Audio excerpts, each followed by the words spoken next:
Headed over to catch up with my guy, Nick Cannon, on next episode of Phantom Talk.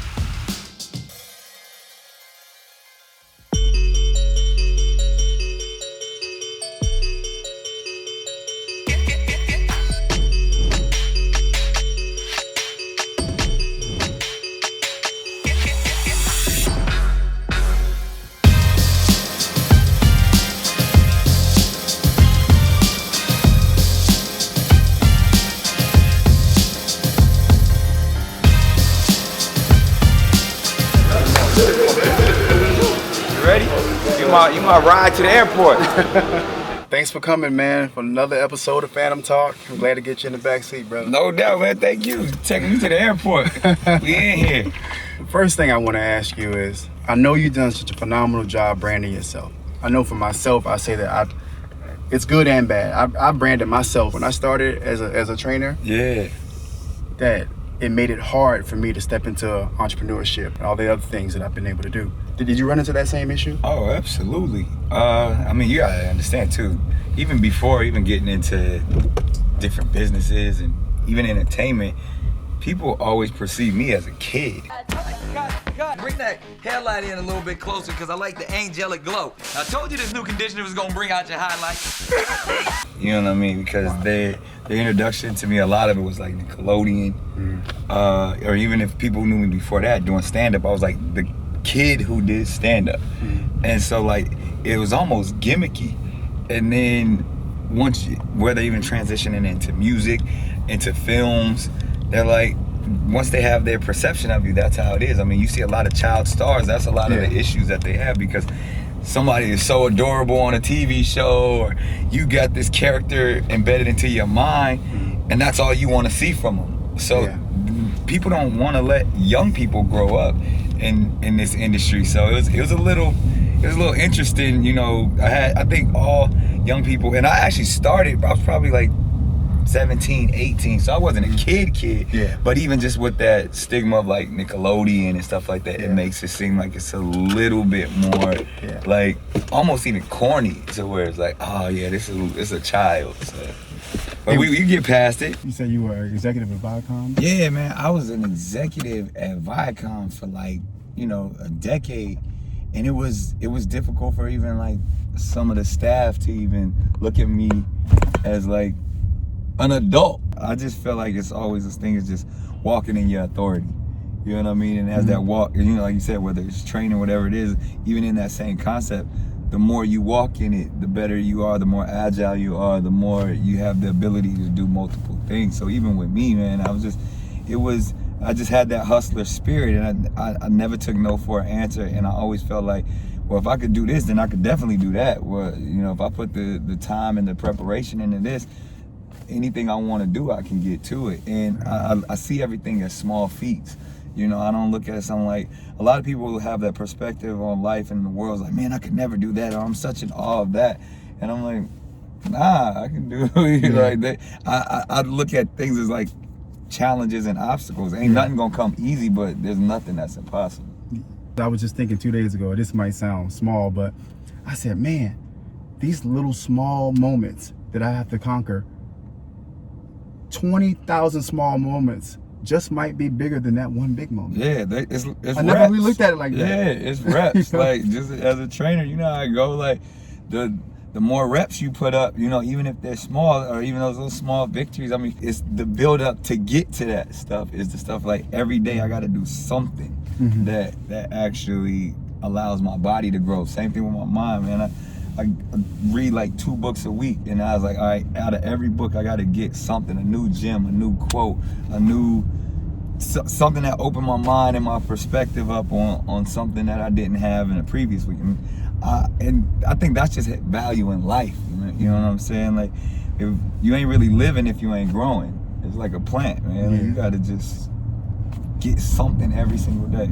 That's true. Yeah, it's funny you say that because every morning I'm up at 4:30 and I'm in the gym by 5 a.m. I do my hour cardio, sometimes 2. But you know, I call it tapping in. I tap in.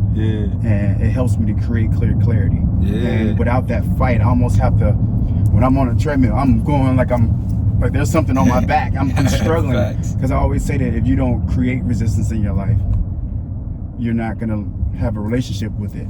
You know, we call it resistance training. Yeah. But you're training for resistance in your life.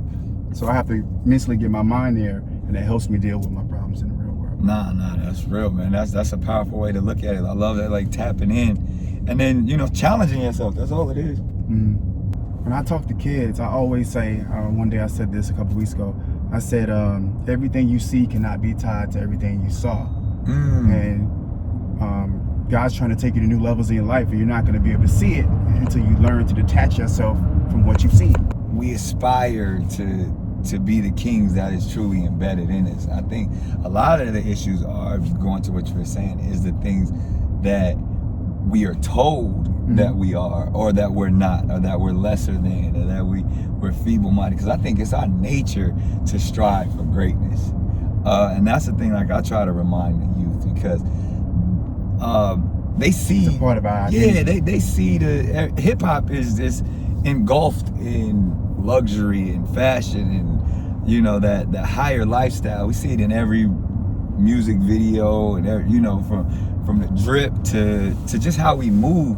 But I think that's innately in us. You know what I mean? We've been getting fly since the motherland. So I think what the issue is that because of all of the issues that are wrong with American society and supremacist mindsets, it's put on us that we are lesser than, or that these are the only areas that we are confined to. So I often try to encourage by saying, like, man, look, we are, whatever your surroundings are, be the king of that surrounding. And because you've been told that, oh, you can't do this, or you are only this, or because of the color of your skin, or because you came up in impoverished areas, we're a resilient being, man. Our spirits are like, our ancestors are looking down on us like, yo, you know what we had to overcome so you could be where you are today. So I kind of try to make people think about that, because instead of looking at your current situation as a hindrance, I look at it as, yo, no, you a hero. You know what I mean? Like, you look what you've overcome, look what you can't come through. Even as soon as you got on this planet, you had already made it so far. That's right. You know what I mean? So take what your natural DNA and let that take you to the next level. So that's why, because like you said, we all come from it, but embrace where you're from and allow that to be the stepping stone to get you to where you want to go. Yeah, that's powerful. Yeah, because I think that's why I stay connected too, man. Like, I love our community. I love tapping in every hood we can, just because that's where the power is. That's where the trends are set. That's where the culture's created. You know what I mean? That's what we love. That's how we stay connected. It's when these cats get it and then they get detached, and then they no longer. Now you done cut your lifeline off, because you're not feeding into your people, and your people are no longer feeding into you. You gotta show the vast opportunities that are out there for us, but luxury success catches people's eye. You know what I mean? And I say this though too, because you going in the right direction. I try to live by is like, nobody cares about how much you know until they see how much you care. You know what I mean? Wow. So, wow. or till they know how much you care. So I feel like once, whatever it is, when somebody see you pull this Phantom up in the hood, and you jump out and you chopping it up with young people, they gonna listen, because the Phantom caught their eye, but then it's like, man, this dude took his time out to come holler at us. He must gonna drop some gems. He must truly care. So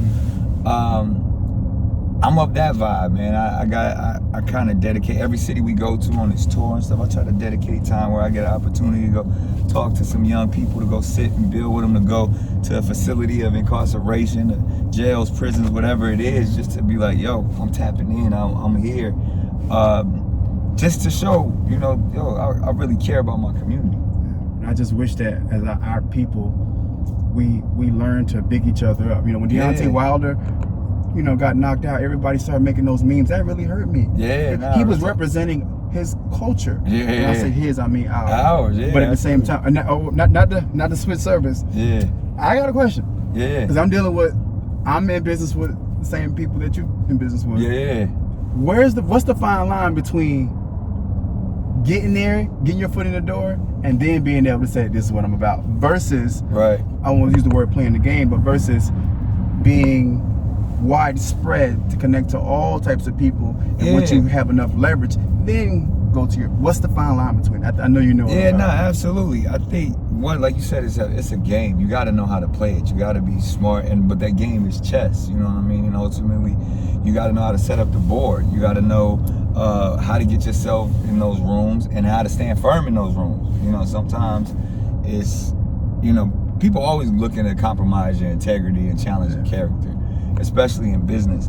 So the key is to get enough leverage in the game, but they need you enough. Yeah, is that what it is? Or even really standing firm in it, because there are going to be so many temptations to be flimsy, and it'll probably be in your nature because you want to please, you want to do good business, but you're always going to get more respect for standing firm and standing for something. And every opportunity might not be for you. It can seem like the most lucrative, but when you can always stand firm on your principles and on your morals, that's always going to take you further away.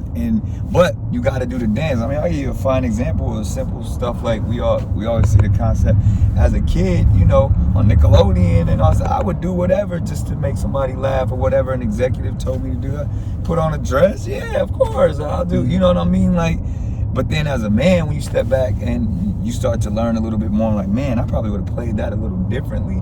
But I'm not mad at that. I don't regret it. That was part of the game. You know what I mean? And luckily, I didn't fall victim to the game. I'm able to learn. So now when I see the next young cat come up, or now I'm in a position, you know, to produce content, I'm gonna give that person the free opportunity to be like, look, I did this. I probably would have did it differently. I'm not gonna force you to do it. I want you to do what you want to do. So even as somebody I have my own record label, I got fucked for my publishing and crazy record deals and stuff early on. So now I know I would never put an artist in that situation. I don't want nothing to do with your publishing. Matter of fact, I'm gonna introduce you to the person who can give you some money to your publishing. I don't want no money from it, but I'm gonna probably even tell you probably don't even want to give that dude your publishing, because he's still gonna stiff you. But if you need to check, go ahead and holler at him. You know what I mean? So it's those type of situations to where once it's each one teach one, and once you've learned it, then you pass the game on to somebody else, and that allows you to stand firm. People will respect you when you walk in rooms. Just be like, yo, that dude is solid. That dude stands for something. So yeah, you gotta be careful, man. It's definitely because people are always looking to compromise your integrity, and it just because it makes them look more powerful. You know, it's that boss employee mentality. I've been in that several times where people get to a certain position, they want to flex and say, oh yeah, I have this person, or this person works for me, or this person, I can make this celebrity or this entrepreneur do this. Watch this one phone call, and then you're like, yo, that's low frequency energy at the end of the day, man. And I try not to operate there. I try to operate in a place where, you know, it's smooth flowing. If I can offer opportunity, some games, some knowledge, some information, and take it for what it is. If it makes sense to you, apply it. If it don't, run by it. Wow. I love that. And to be honest with you, I'm not even gonna. I don't even use moments like this to talk about, you know, Orlando Brown or Eminem, because I'm on a path of enlightenment. Yeah. And I want to either help people identify help them find their own identity. Yeah, but those situations, I love those situations. You know me, I don't never run from none of it, because those are all teachable moments. Those are all lessons. Those are all learning opportunities. Even as some of them can be as funny or as entertaining as it could be, it's like, all right, let's step back. And as a man, how do I play this? I can go nutty and act up, or I can say, all right, look, let's step back and analyze and unpack this real quick, and still have as much fun with it as, you know, we laugh and joke on Wild and Out about all of that stuff. But at the end of the day, even like with the Orlando Brown situation, I was like, yo, clearly this is a brother that's crying out for help. Like when you step back and really look at it, and it goes back to the things, even what you saying, like with Wilder, like we got to learn to support our own, even in They time. booed him, and the other guy wasn't even from the States. Yeah, like in times of adversity, when people go into battle, where they got inner demons and struggles that they dealing with, or they literally in a ring battling. We got to know how to be like, all right, here's something we can joke about, but here's something we got to support, and you can still do both. Okay. You know what I mean? Yeah. But when you start to ridicule another man, or you allow the media to stigmatize certain things about our community, whether it is homosexuality, whether it is mental health, those type of things. We got to be in control of those narratives. We can't let them make money off of us laughing at us.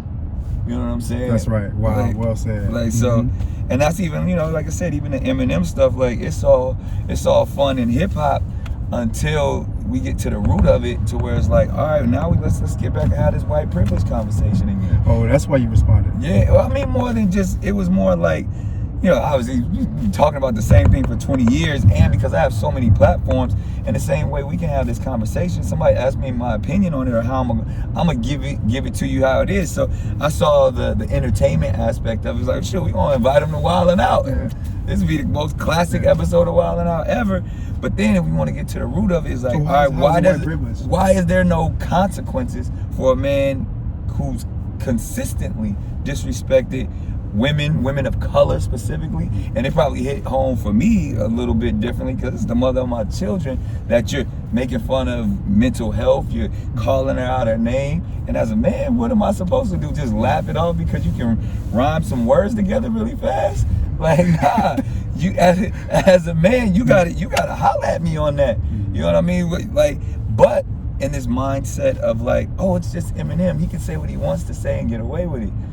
All right, well, that sounds real Harvey Weinstein-ish. That sounds real Donald Trump-ish to me, to where we wouldn't let that happen in the hood. He couldn't come to my block and say that about my wife. Yeah. Like, you have to deal with that. Yeah. But it's almost then you get to throw rocks and hide your hands, and that's that like I said, that's that white privilege mentality where they don't have to.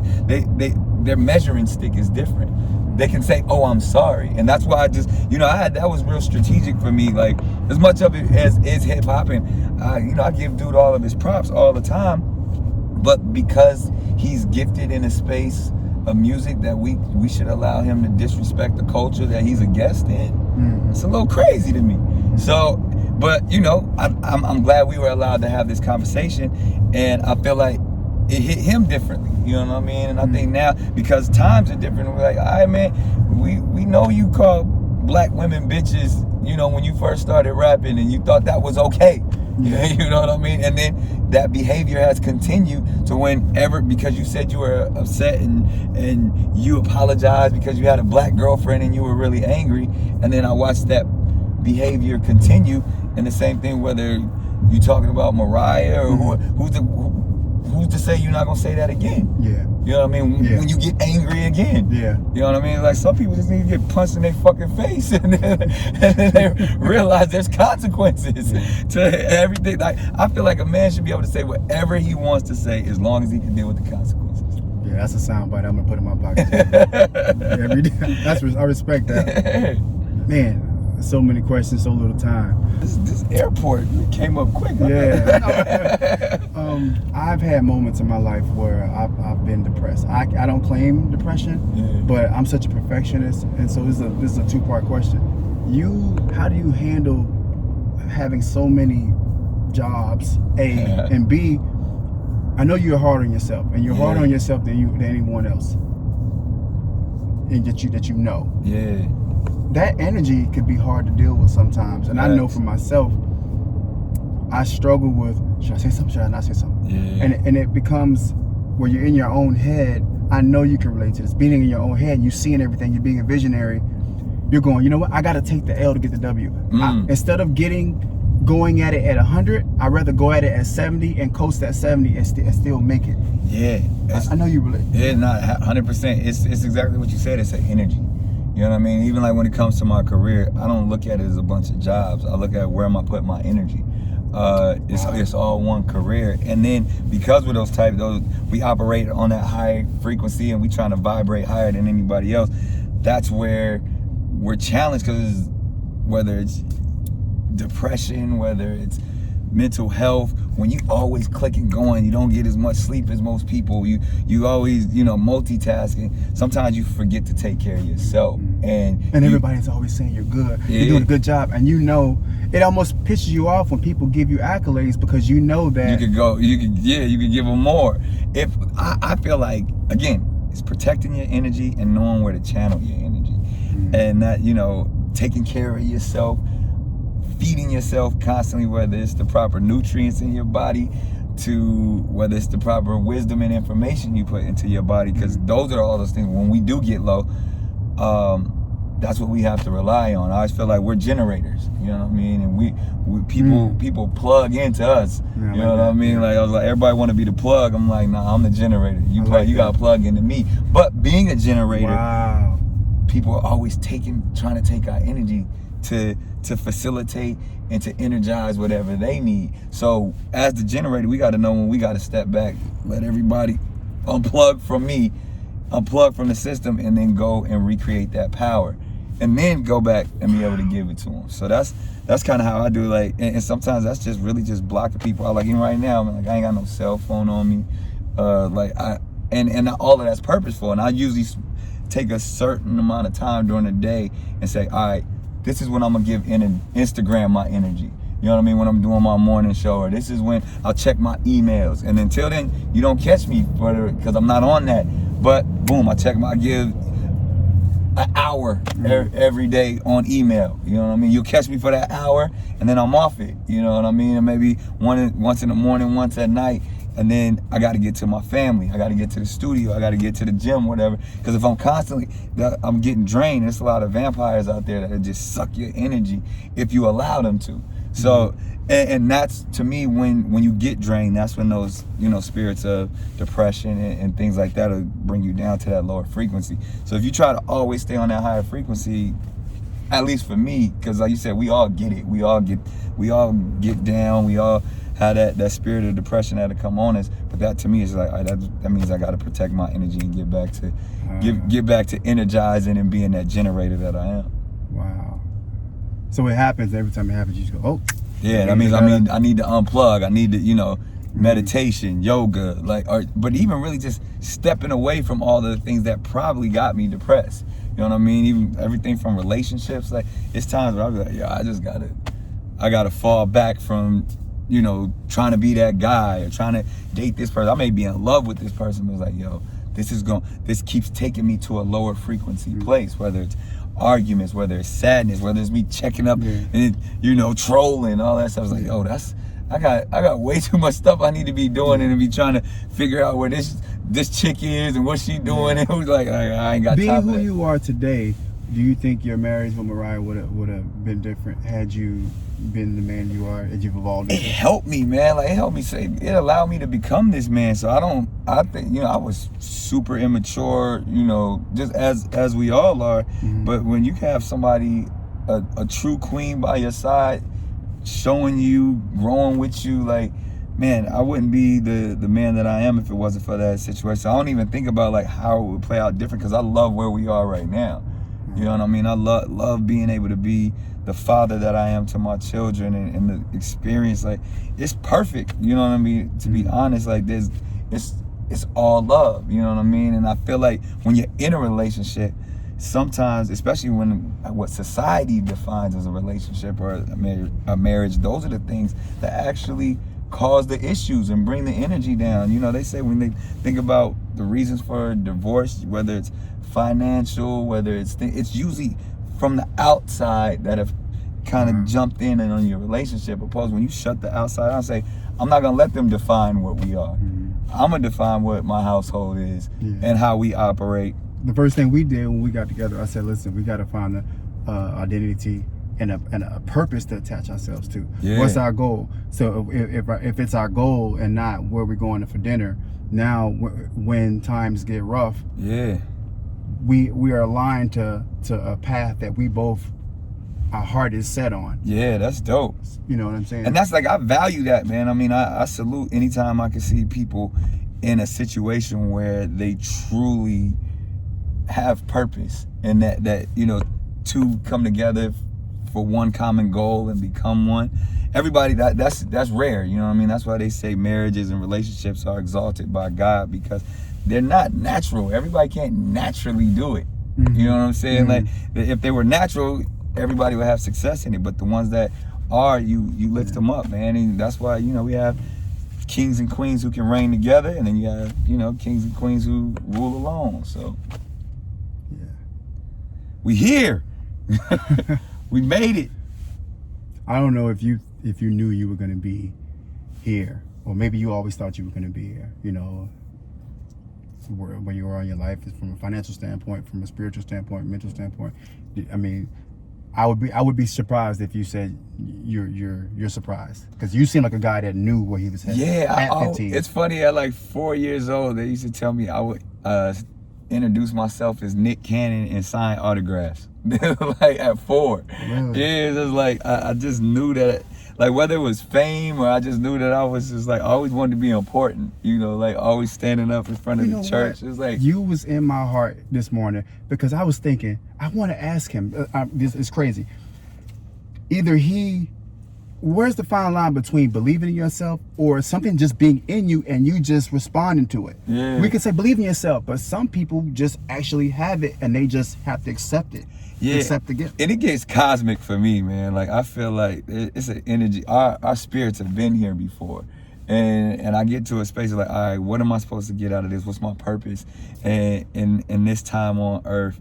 And I feel like even when I look at my own kids, I mean, like, yo, you could tell the energy, you could tell the spirit, like, yo, that person, Wow. there's something there. But I think we all have it in us. I think we all have some type of ordained purpose, but we allow a lot of the noise and a lot of the confusion to cloud it. And sometimes the clarity is there from, like, probably the clarity is there from the kids. They always say, listen to the babes. They got it, and then we put a lot of our shit on it. And so we tell them no. We tell them they can't do this, and then that stifles and really just mutes what their spirit is really supposed to do. So I grew up in a household where I was allowed to shine and grow and be silly and be loud, and I feel like I do the same thing with my kids. I don't let anything mute them.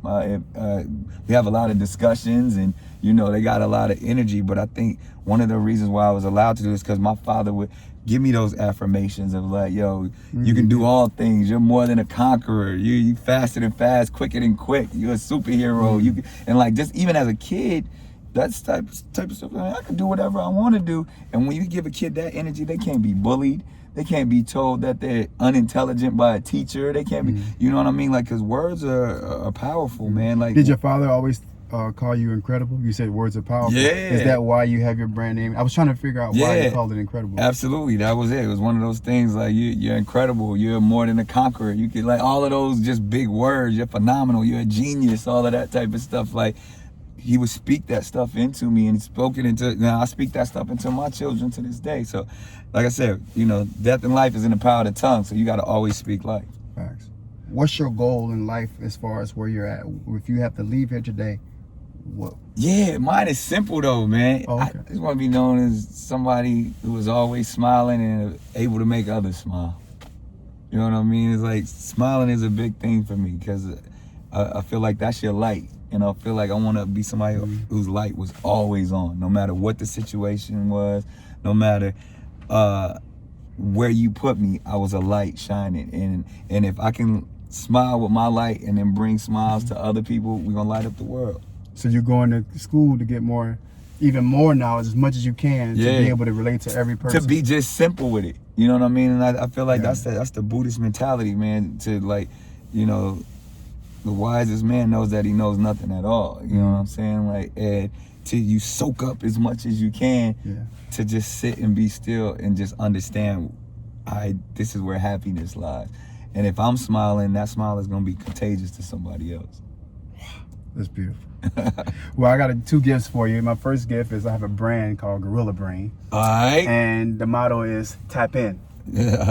Initially, it came from, I got tired of people viewing me as a big guy. And I want to say, no, I got a gorilla brain. Oh, okay. And so, what do you do to tap in? So, as far as when you get up in the morning, what's the first thing you do? Do you exercise, or how do you tap in? First thing I do, to your gorilla brain? I drink at least a liter of water before I step out of the bed. If I ever go to bed, you know what I mean? Because, you know, I don't know. But, like, it's almost like I got to fill my gas tank up. So, water to me is the most powerful force.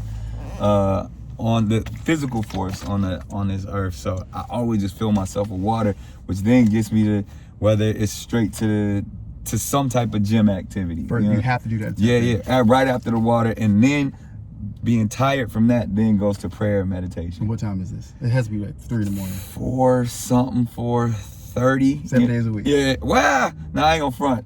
Saturday and Sunday, I'm knocked out. If I'm not on the road or something like that. But, you know, just based off of the routine, I'm up at 4 every morning. So, and then, you know, it takes 4 to 4:30, I'm getting it together. And then, you know, by 4:30 hits, I hit the water, you know, whether it's 100 push-ups, pull-ups, whatever, something quick. And then straight to meditation. And then boom, the rest of the day starts and we go from there. Wow. Well, I want to say thank you for coming, man. No doubt, man. I've been watching your stuff for a long time. I remember you used to put the hamburgers, the McDonald's burgers up there. Yeah. I was looking at all It's the still videos. there. It's so nasty. It's still like that burgers has not changed. You know, I'm just glad. I said, man, I hope he keeps going. You know, because I'm a poet too. You know, It's dope. although the world thinks I'm so far ahead, I've barely made it. Those at the heart of a lion visualize through visual's eyes, visualizing something so far out of our psyche, we understand we're visualizing nothing. Unclassified thought, searching, hunting in preparation for what's to come. Once achieved, then it is birth for the rest of the world to believe that too can actually be done. See, I don't have goals. I am goals, and my purpose is to help others to create something. Blessed by my reach, not that flexible, I can barely touch my feet, but it helps me intellectual. I mentally dig deep. And the concept used to keep me from advancing was trying to be understood without understanding. We live in the world of understanding. So although the world thinks I'm so far ahead, I can't expect you to understand the direction I'm being led, because even me, I barely made it. That's fire. That's fire right there. All right, so this next episode of Phantom Talk. There my it guy is. Nick Cannon.